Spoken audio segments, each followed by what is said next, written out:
खुलुमबाय गिबियावनो नोंथांमोनखौ बयखौबो सोरजिदा क्रिएटिभिटी चेनेलाव बरायनायजों लोगोसे फुंबिलिनि गाहाम हामलायनायखौ बावहरग्रोनाय जाबाय।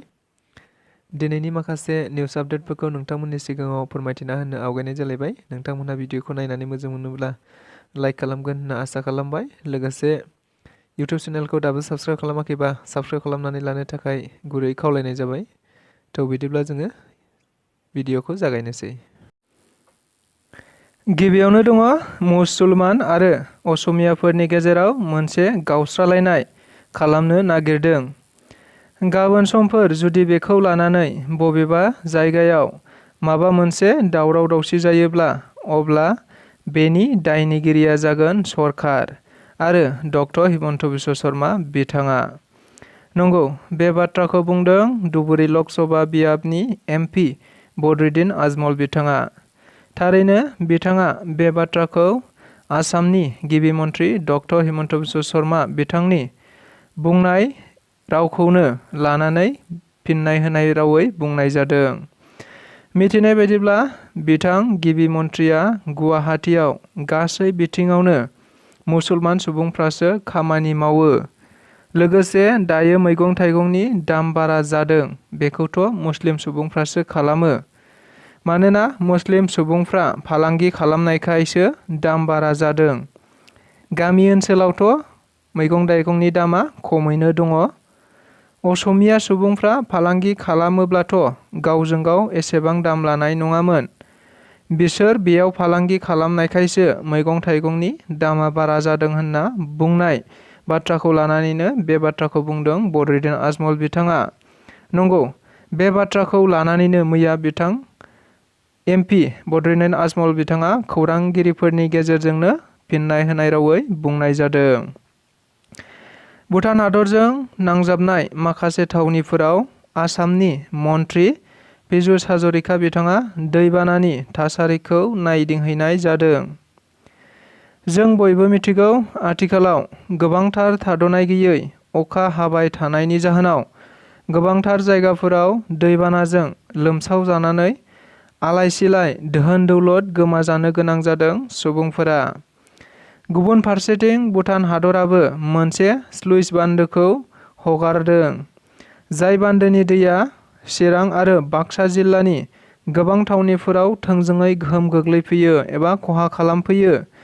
नंगौ, बेखौ नोजोर बोनानैनो माखासे दैबानाजों गोहोम गोग्लैग्रा थावनिफोरखौ नायदिंफैदों आसामनि मन्थ्रि पीयूष हाजरिका बिथाङा आरो होबथानायनि थाखाय माखासे राहाफोरबो लानाय जादों होननानै खौराङाव मिथिनो मोननाय जादों।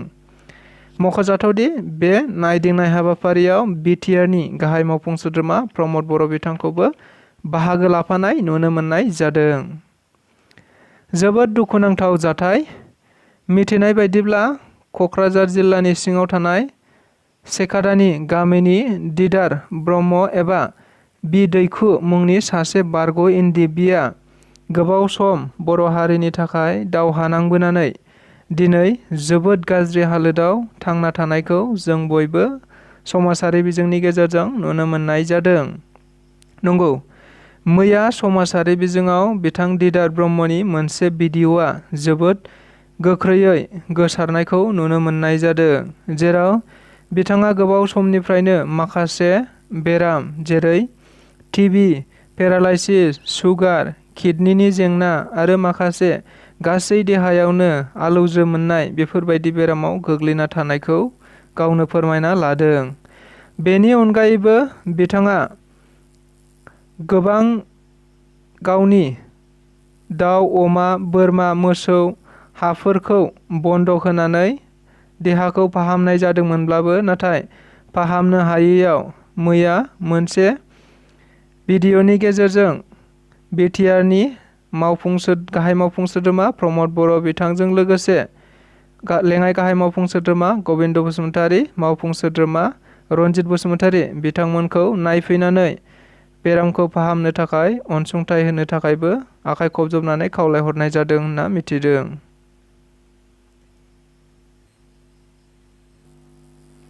धेमाजि जिल्लायावबो दुलाराय बर' आइजो अनसाय आफादा 37थि जोनोम सान फालिदों।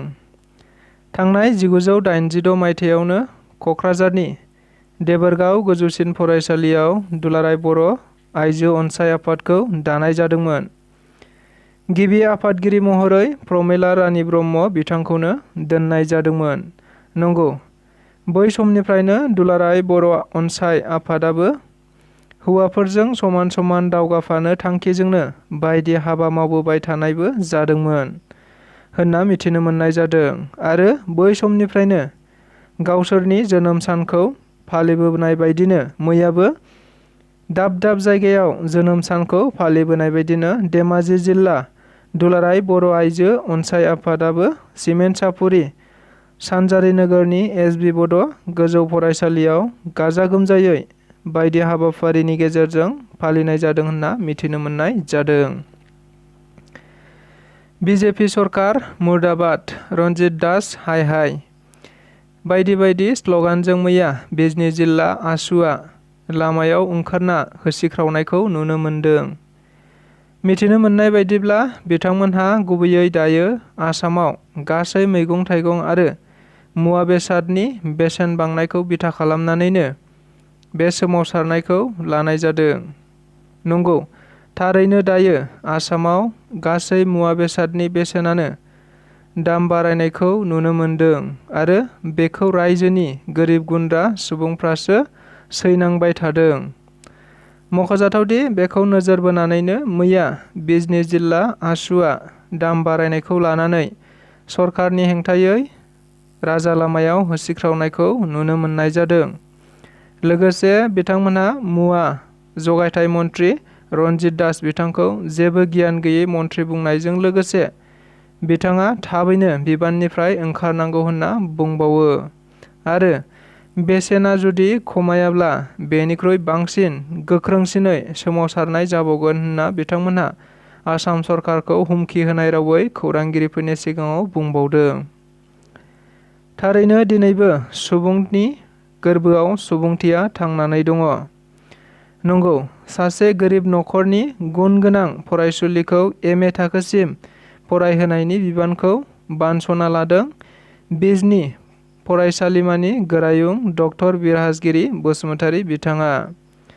मिथिनाय बायदिब्ला फरायसुलिनि मुङा लाबदांगुरि गामिनि गुनेश्वर ब्रह्मनि फिसाजो करिश्मा ब्रह्म।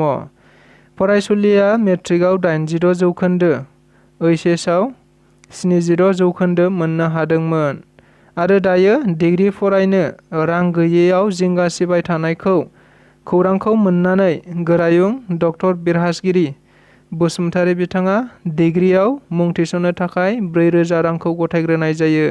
बेनि अनगायैबो हस्टेलाव फ्रियै थानो खाबु होनायजों लोगोसे एम.ए. थाखोसिम फरायनायाव बेसेन रां अनसुंथाइ होनो थाखाय बिथाङा खौरांगिरिफोरनि गेजेराव मिथिनो मोननाय जादों। चिरां जिल्ला दुलाराय बर' फरायसा आफादनि बानजायनायाव फोरोंगिरिफोरनि जथुम खुंनाय जादों। जों बयबो मिथिगौ, आथिखालाव दुलाराय बर' फरायसा आफादा दाब दाब जायगाफोराव बर' बिजोंनि गासै थाखोनि फोरोंगिरि बिथांमोनखौ लानानै सावरायनाय हाबाफारि लाबाय थानाय जादों। नंगौ, आथिखालाव बर' फरायसालिफोराव गोबांथार जेंनाफोर दंसै, जेराव फोरोंगिरि खमायलांनायनि जेंना, फरायसा खमायलांनायनि जेंना आरो बेबायदिनो गोबांथार जेंनाफोर। थारैनो बेफोर गासैखौबो नोजोर बोनानै सावरायलायनानै माबोरै सुस्रांनो हागोन बेफोरखौ सावरायलायनाय जादों। नंगौ, बेबायदिनो मैया चिरां जिल्ला दुलाराय बर' फरायसा आफादनि बानजायनायाव 10थि दख'रा दुलाराय बर' फरायसा आफाद आरो बेंटल दख'रा दुलाराय बर' फरायसा आफाद मोननै दख'रानि सिङाव थानाय गासै बर' बिजोंनि गुदि गेजेर आरो गोजौ फरायसालिनि गासै फोरोंगिरिफोरखौ लानानै गासै जेंनाफोरनि सोमोन्दै गुवारै सावरायज्लायनाय जायो होनना मिथिनो मोननाय जादों। मख'जाथावदि बे हाबाफारियाव गाहाय आलासि महरै बाहागो लाहैदोंमोन दुलाराय बर' फरायसा आफादनि मानगोनां लोगो आफादगिरि खोरोमदाव औवारी बिथाङा। बेनि अनगायैबो गोबांथार बिबानगिरिफोरखौ बाहागो लादोंमोन होनना मिथिनो मोननाय जादों। गासै सोलोंथान फसंथानफोरखौनो सोलोंथाइ मन्थ्रिया डिजिटेल फर्मआव बानायनो थाखाय बिथोन होनाय जादों।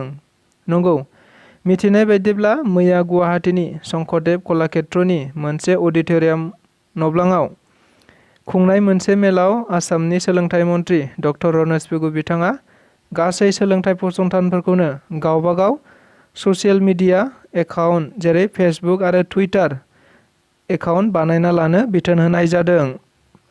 जाहाथे फसंथाननि खौरांफोरखौ थाबैनो गावबागावनि ससियेल मिडिया एकाउन्टआव होनानैनो गोनांथार खौरांफोरखौ फरायसाफोरा थाब मोननो हायो।